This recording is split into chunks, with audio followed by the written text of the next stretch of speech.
Hey, back in that mode. I'm trying to figure out why they can't leave me alone. I'm thinking back to the times where I was wrong. You ain't getting money, you gotta leave her alone. What's good, YouTube? It's your boy Thtman.x, and as you see, I'm back with another reaction video. Today we are reacting to Reddit's most disturbing confessions. I personally downloaded Reddit before. I probably had it for equivalent of 30 minutes of my life. At the most, 30 minutes, 45 minutes at most. Reddit, I don't know how to use Reddit. I feel like Reddit is just an app. I don't get it. It's not an app that I will download again personally. I don't see no use of it for me in my life personally. But we finna see some deep confessions, most disturbing confessions. I guess people be confessing to things that they don't need to be confessing to. Like, comment, subscribe. Jesus Christ is King. We got the Simply Lemonade on standby. It is hot. Make sure y'all overly hydrated and get some sun. Right now it looks overly smoked out. I think something burnt. Confessing to something serious on the internet sounds like a terrible idea, yet people can't help themselves, and that often backfires. One man confessed to faking his father's death. Another revealed how his company was stealing money from its own employees. And one confession was so unsettling it made readers want to find the person behind it. Today we're diving into Reddit's most disturbing confessions. We'll begin with the strange cases and work our way to the most shocking. So the goal, guys, is 2.5 million subscribers by the end of 2026. So it would mean the world if you subscribe, and I will do my very best to put out the best videos I possibly can for you. I'm Visual Venture and you are awesome. The meme confession. In April 2013, a Reddit user confessed to taking someone's life. He thought he was safe because no one on Reddit knew his true identity. But people online just had to figure out who he was. This story began with a meme called the Confession Bear. It showed a bear that looked sad or guilty. The meme followed a two-part structure. The top line described a situation, the bottom line revealed the embarrassing secret behind it. Usually the Confession Bear meme just admits to small things like I farted and blamed the dog, or that I'll be right back. Been a fan that she gave him brain like that it actually supports the Mets. Real fun. In April 2013, a Reddit user named Narado posted his own version, but his confession wasn't funny. It was far darker than anything that came before it. Narado's confession followed the same format as always. The top line explained the situation. He said his sister's boyfriend used substances and sometimes got violent. Then came the bottom line. That was his confession. He claimed he ended the boyfriend's life by giving him substances without him knowing. Authorities ruled it an overdose. He titled the post, "Finally Have the Guts to Say It." The post got a lot of attention, over 10,000 upvotes and 3,000 comments. Of course, some thought it was just dark humor, but others believed it was real. The comment section turned into a debate. As people argued, Narado jumped in to clarify. He said, "There is some truth behind it, but I'm not saying what was true and what wasn't." Then Narado disappeared again. Now people were convinced he actually did it, and that's when Redditors decided to bring him to justice. Narado's Reddit account did not show his real name, but everything he posted was public. So users went through his old posts and comments. They wanted anything that could reveal his identity.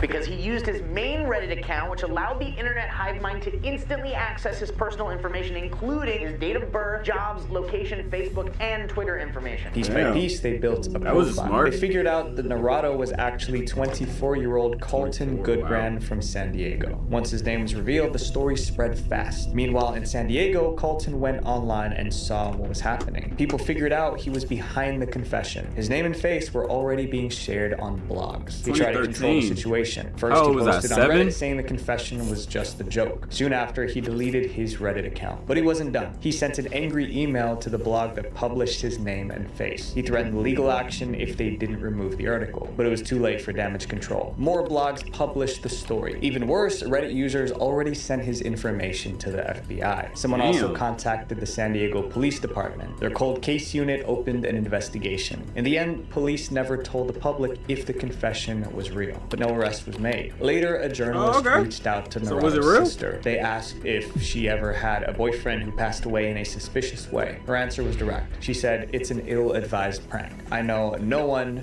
who has overdosed." This confession may have been debunked, but this next one, unfortunately, was very real.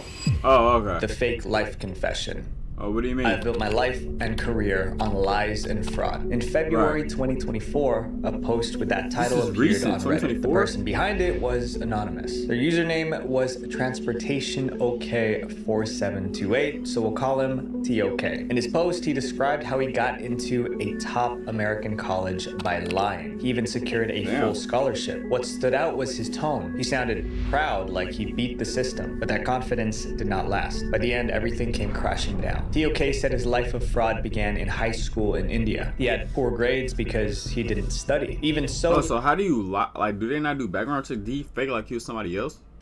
I wonder how that happened. He wanted to attend an American college. So when it was time to apply, he decided to cheat the system. He forged his transcripts. He changed some grades from 58% to 91%. He created an email and pretended to be his school principal. He even used ChatGPT to write his application essays. TOK applied to several colleges. Most This is 2024. I believe ChatGPT came out in 2022.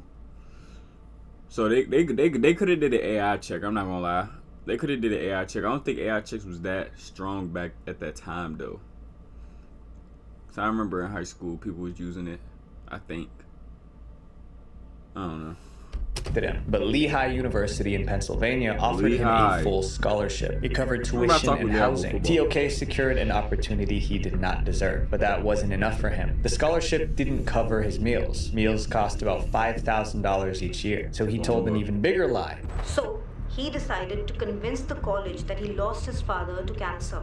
To make it believable, he created a fake death certificate for his father. Damn, he claimed that really without his father's income, his family had nothing left. The college believed him. They extended his scholarship to cover meals. In August 2023, TOK arrived in the US to start college, but his lies did not stop. He cheated on almost every exam. When it was time to get an internship after his first year, he made a fake resume. It worked, and he got a paid internship. For almost a year, no one says, is he that good? And you gotta think he from India, so you like, not to be racist or anything, but they're like they be scamming. Like, black people be scamming too, white people be scamming too. There's scammers in every race. I'm not trying to say like specifically with them, but like with them, do not redeem it. They're like they're really good at it. They could scam you. They could scam you if your grandma is 56 plus. It's over. They attacking them. Bro, I probably got called by an Indian last week, bro. I didn't answer them scam likely calls. Shout out to scam likely. But bro, I ain't gonna lie, they're like scammers. I ain't gonna lie. So he probably learned his deception and his deceitfulness from expected anything. Then he went on Reddit to brag about a scam. What happened next made him regret it instantly. Someone who read TOK's post got mad. Very mad. To him, the confession was insulting to students who worked hard. And by taking the scholarship, TOK... And just for this, bro, sometimes, like, if you're doing all this stuff, like, why do you feel like you have to confess? Well, I guess it was, like, probably heavy on his heart to make him confess. And sometimes, you know, saying the truth. The truth gonna come out at some point. Like, whatever's done in the dark comes to light at some. It's gonna come out at some point. But like, you just snitched on yourself, gang. Just like, you could have just shut up. You probably would have graduated college, got a degree, probably, you know what I'm saying? But they blocked someone. Hey man, whatever done comes. So he set out to expose TOK. He noticed something small but important. TOK's Reddit account only followed one university. That university was Lehigh. Then he found an older post showing a building on campus. At that point, the Reddit user took action. He saved screenshots of the confession. Then he sent them directly to the university. About a month later, Lehigh University opened an investigation. The details in the post matched only one student, 19-year-old Aryan Anand. In April 2024, Aryan was arrested. You get arrested for that? The 19-year-old was arrested 2 months ago on a string of charges, including felony counts of forgery and theft of services. He faced up to 20 years in prison, but the case did not go to trial. Instead, a deal was made. Aryan pleaded guilty to forgery. In return, the university dropped the $85,000 he owed them. He was sentenced to time served. After that, he was expelled and deported back to India. His story made headlines. It became an international scandal. Aryan was found because of a university his Reddit account followed and a photo he posted. That was it. And most people have far more personal information sitting on the internet. A stranger can... So did he get how How much time did he do? Like a couple months? I ain't gonna lie, 20 years just for a lie is crazy. Like, it's because like he's basically taking money from him. I don't know. Let me take a shot.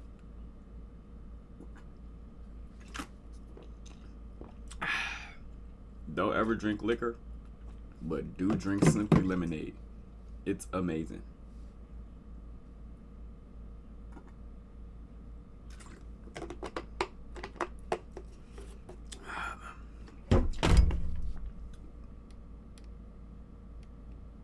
Search your name. What did I just do?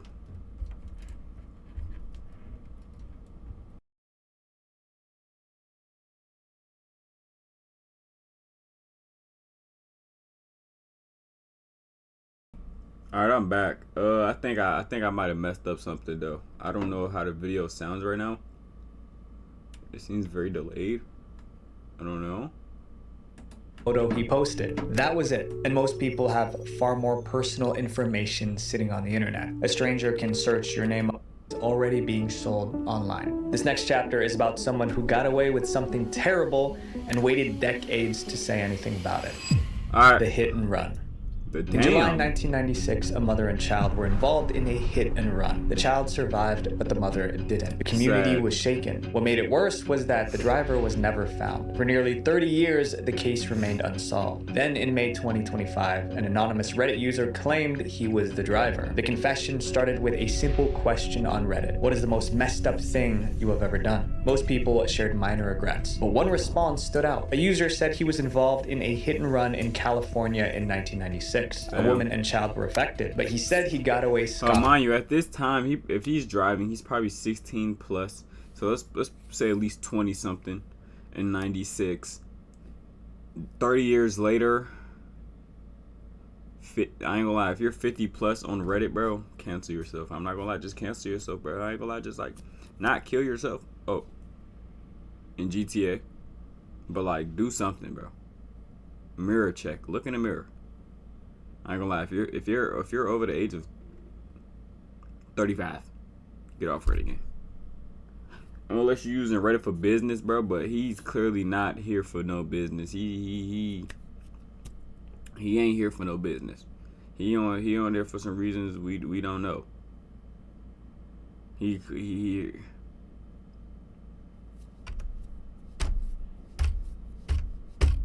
He even gave a location. It happened at the intersection of Van Owen Street and Louise Avenue. He said he was only confessing because the statute of limitations already passed. That meant he could no longer be charged for the crime. One user decided to check if the story was real. They searched the location and found an article from the LA Times. That article, along with others from the time, not only confirmed the OP's claims, but also revealed the horrifying details of what actually happened that day. The article listed victims. They were Ruby Moreno and her daughter. The driver did not stop to help. He even hit another car while escaping. Ruby passed away, but her daughter survived. No one was ever arrested. Reddit users were furious, but one detail made them even more upset. The report suggested the driver was probably intoxicated, and that likely caused the crash. People wanted answers, so they asked him directly, "Were you drunk?" As the article says, he admitted that he was. Then the questions became more personal. Users asked how he could live with himself knowing what he did. Some called him stone cold. He defended himself, saying this: "It's been 30 years. That child probably has children of its own.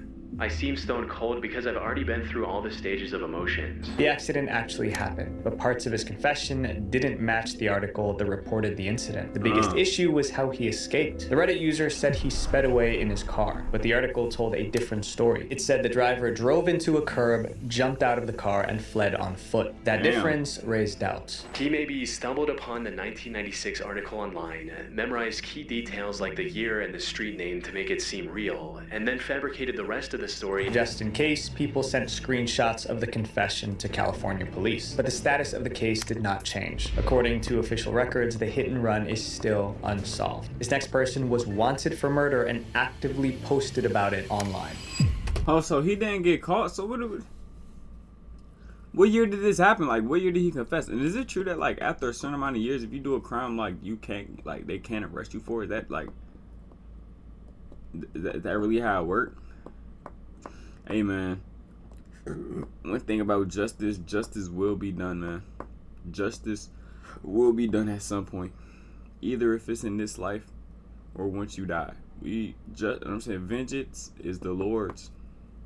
Sometimes, like, you know what I'm saying, sometimes the bad people might not get what they deserve on this earth. Like, sometimes they might prosper, they might live great lives. It might seem like nothing happens to the bad people, but we praise a very just God, and those people will get what they deserve here or in the future.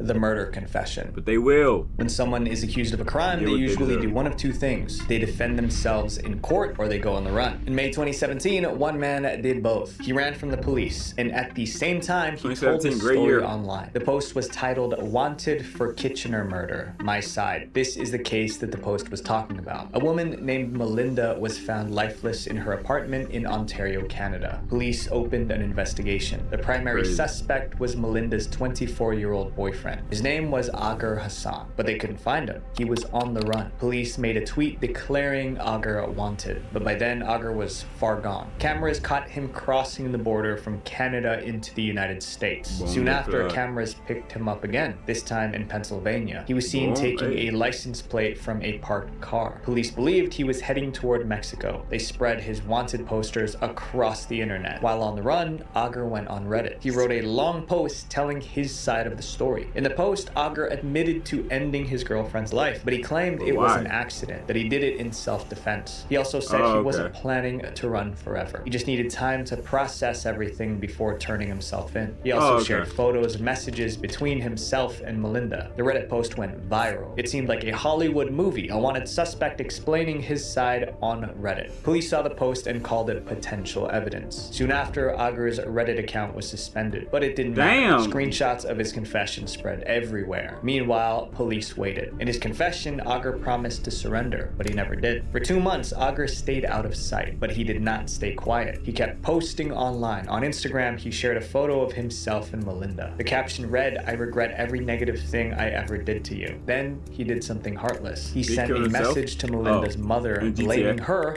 for the murder. He used a new account and pretended to read, "I regret every negative thing I ever did to you." Then he did something heartless. He sent a message to Melinda's mother blaming her for the murder. He used a new account and pretended to be a stranger. Just an outsider looking in. Sorry about what happened to your daughter. However, it seems like this could have been avoided had you not let her stay in the apartment after he broke in the first time. Partially your fault. Around the same time, a separate case was unfolding in Texas. What the hell? He broke in? He seemed like a little psychotic dude himself. The Secret Service was investigating a counterfeit money operation. Their investigation led them to an address in San Antonio. Officers raided the location and detained several suspects. One of them was Agar Hassan. They found him by chance. He was arrested immediately. In 2018, Agar was extradited to Canada to face trial. Years later, a verdict was reached. Agar Hassan has been found guilty of second-degree murder in the 2017 killing of his ex-girlfriend Melinda Vasily. What year did this happen? To life in prison. The person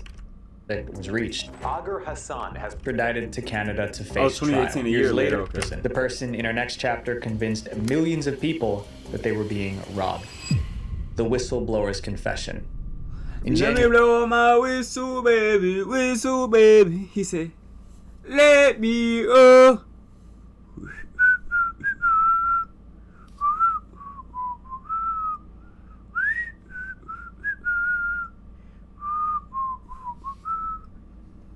I bet y'all can't do that. I bet y'all can't whistle. If you could whistle, I'd give you $5. Never. January 2026, a Reddit user accused food delivery apps of scamming customers. He said he knew because he was a software developer at a big delivery company. So he wrote a long post exposing everything. When you place a food order for delivery, you often see extra charges. Each one is supposed to do something different. One is called a priority fee. Paying it is supposed to move your order to the front of the line. That means you get your food faster. Another is called a driver benefit fee. This fee is meant to help support drivers, like helping anything with healthcare or insurance. But this anonymous person on Reddit claimed it was all a lie. The post was titled, "I'm a developer for a major food delivery app. The priority fee and driver benefit fee go 100% to the company. The driver sees $0 of it." Then he explained how the supposed scam worked. He started with the priority fee. He claimed the app slows down normal orders on purpose. So when you pay for priority, your order is not actually sped up. It just removes the delay the app created. What you're getting is a delay when you choose the regular option of up to 10 minutes, but there's no delay if you choose the priority order. In other words, the fee is not for faster service. It is to avoid the delay that was added in the first place. Then he shifted to drivers. He said the food delivery companies take advantage of them. According to him, the app tracks driver behavior. Then it assigns something called a desperation score for each driver. If a driver usually logs on at 10 p.m. and accepts every garbage $3 order instantly without hesitation, the algo tags them as high desperation. Once a driver is labeled desperate, the system stops giving them high-paying orders. The logic was simple. If a driver will accept low pay, there is no reason to offer more. So the app keeps sending them low-paying orders. Then he moved to tipping. He said the app can predict which customers will tip well. When that happens, the company lowers the base pay for that delivery driver. The result is that your generosity isn't rewarding the driver, it's subsidizing us. You're paying their wage so we don't have to. Finally, he explained the driver benefit fee. Most people believe this money goes toward drivers' welfare. The post claimed it does not. In reality, that money goes straight to a corporate slush fund used to lobby against driver unions. The company just keeps all of it. The confession went viral. It got over 87,000 upvotes. Someone shared a screenshot of the confession on X. It got 37 million views. People were angry. One wrote, "I pay the extra for priority on every single order and never tip less than 30% for these apps." So knowing it's not actually helping any of the people really annoys me. People started deleting their food delivery apps in protest. DoorDash and Uber Eats were hit the hardest. It was a serious problem. The companies had to do something to save the situation. The Reddit post didn't mention a specific what's food crazy? delivery I app. don't know if it's because like I'm not really too deep into like social media things like this, or that I don't have any like food delivery app, but I never heard about this, bro. Excuse me. But I've never heard about this ever in my life. Hey man, that's why sometimes watching YouTube it doesn't hurt, man. It doesn't hurt to watch it, especially for the educational part. If you just riding your brain, then I don't know. But no, I never heard about this ever. Never. Yeah. But many felt the pressure to respond. An Uber Eats official said the claims were completely made up. Then DoorDash spoke up. DoorDash is lashing out at a viral Reddit post that may or may not be referring to his company. The CEO said this was not happening at his company. Still, people weren't convinced. Quite an emotional response for something that has nothing to do with you, am I right? Drivers also shared their views. Some said the claims matched what they experienced. If you asked 1,000 drivers on the street, 995 of them would say, yeah, I experienced that. At that point, a reporter decided to investigate the story. His name was Casey Newton. Newton reached out to the Reddit user who made the post. He asked for proof that the claims were true. The whistleblower sent a photo of an Uber Eats employee badge. The name was blurred to protect his identity. He also sent an 18-page internal document from Uber Eats. The Reddit poster gave him what he claimed was an 18-page internal Uber memo, each page marked confidential. The document supported every claim perfectly, but the reporter was uneasy. Why would a company be dumb enough to write something like this? It would obviously get them into trouble. It was sort of a cartoon villain's document about how you would exploit a human being to the absolute maximum. Newton decided to fact check. It turns out the badge itself wasn't real. I would later learn that it had been generated by AI. He checked the document too. It was also AI generated. Newton published his findings in an article, debunking the AI food delivery hoax. This was recent. Damn. This was a couple months ago. I never heard about this. Ever. So he was just lying. For what? I wonder how much he got paid for lying. It's never worth lying. Like, it don't matter if you get paid $1 billion. Don't lie. Don't lie. It's not worth it, man. Don't lie. But man, like, this is not good. I guess he played a big prank, I guess. Fooled Reddit. He explained how the entire Reddit 18 pages confession of was false. documents, Shortly though. I wouldn't after, even want to Reddit do that moderators for no damn removed school to get in Harvard. I wouldn't even want to do that. You just did it for the love of the game. That's evil. Post. No one knows who the whistleblower was or why he made a fake confession. Thankfully, the story was proven false. Despite that, many people still believe the claims are true. This next chapter is about a childhood secret that someone carried for 30 years before finally confessing. 30 or 3? That someone carried for 30 years before finally confessing. I think he said 30. The missing person's confession. Bomba. In 2016, a question appeared on Ask Reddit. To those who have accidentally ended someone, what went wrong? One reply was from a man with a 30-year-old secret. He wanted to come clean about something bad he did as a kid. He began by describing his childhood in Missouri. He and his friends. Oh, no way they're actually like, bro, y'all gotta be the biggest. Like I said, I never did this to anybody, so I don't know. It's probably like he probably never talked about this ever. Like he probably just needed to vent. But like, bro, this is so dumb. Like you vent in all places to the social media where things never die. Like, but listen though, like I said, whatever's done in the dark comes to light. Even if it hit you 30 years later, it's going to come back. Had a secret hangout near a dirt cliff. One afternoon, they went there as usual, but someone was already sitting in their special spot. It was another boy from the neighborhood. He had a learning disability. They told him to leave. He refused. The boy started throwing dirt and stones. The group reacted by chasing him. The boy ran near the edge of the cliff, and then the unthinkable happened. He fell. him. You can guess what happened. Oh. The boys made a pact. They would never talk about it. For years, they kept that promise. But the silence didn't last forever. 30 years later, one of the boys shared the story on Reddit. The post got a lot of attention, but one detail made readers suspicious. In the confession, he wrote that his memory gets pretty fuzzy around the moment of the fall, like he wasn't sure how it really happened.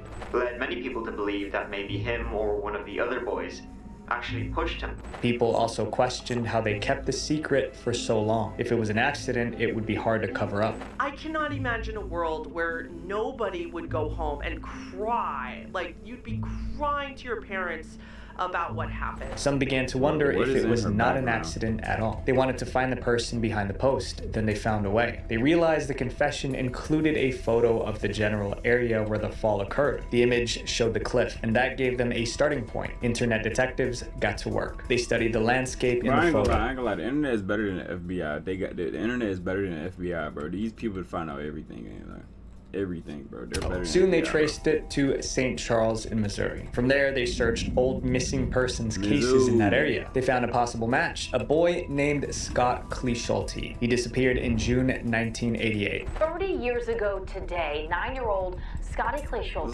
vanished without a trace. He hasn't been seen since, but according to reports, Scott went into the woods to play. He never came back. Over time, the case went cold. Reddit users believed this case was linked to the Reddit confession. The timing matched, the location matched, the cliff in the photo was only a mile away from where Scott was last seen. They were so certain that they contacted the police. The person that was finding all this information out actually did report the post to law enforcement in case this could help them solve a missing persons case, but nobody ever heard back. But investigators weren't convinced. They believed Scott was kidnapped. The information on the Reddit thread, it was forwarded to law enforcement. However, it seems the police are still going with the abduction theory. The Reddit confession did not help solve the case. Scott Cleeschulte is still missing. The post was later deleted, and the Reddit user behind it was never heard from again. This next confession is about a dark web criminal. Bro, this confused me, bro. All these confessions and stuff, like, it never gets found. Like, I don't think I only seen one arrest, bro. And that's because, he kept posting about it. Alright, bro. Never got caught, but felt guilty. But if that was accident though, like as a kid, like a lot of stuff happened on accident, man. So for the rest of his life. Oh wow. Dark web criminal who never got caught but felt guilt for the rest of his life. The dark web confession.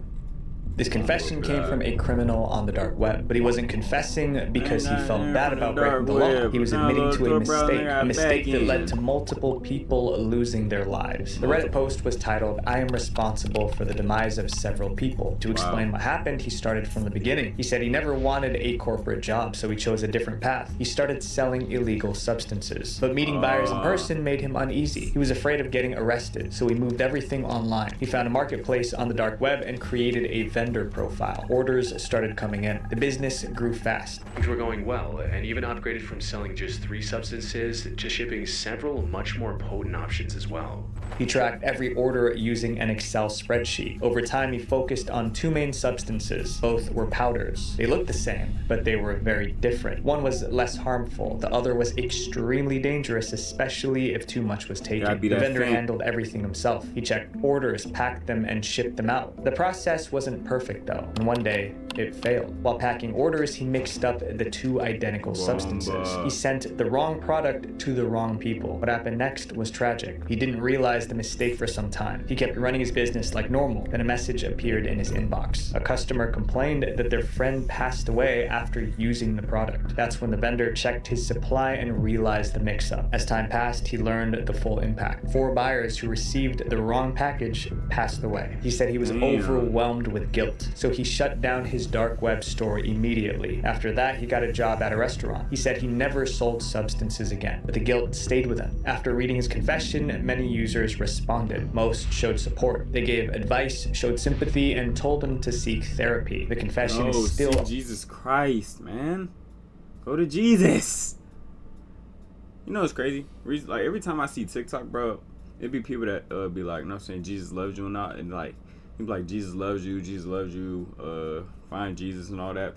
And like, it's crazy, bro. Like, they're doing that out of a place of love, bro, and then people really like genuinely hate the word Jesus. They be like, oh my gosh, shut the hell up, man, this doesn't have no room for Jesus. Like, we're not talking about him. Like, why do y'all keep forcing it? It's like, it really hurted my heart. Like, bro, Jesus Christ loves us all, bro. He died for all of us, bro, and y'all just like hate him. Hey, man. Online as of today. These confessions didn't destroy people's lives. Their choices did. The confession was just the moment the world found out. So my friends, make the right decisions even when no one is looking. Hey man, don't do drugs. Don't do bad stuff. Give your life to Jesus Christ. A lot of things could be prevented. That's a fact, bro. It's a fact, man. Hey, Christ is King. Like, comment, subscribe. Thank y'all for watching. Whoever watched, you can leave now.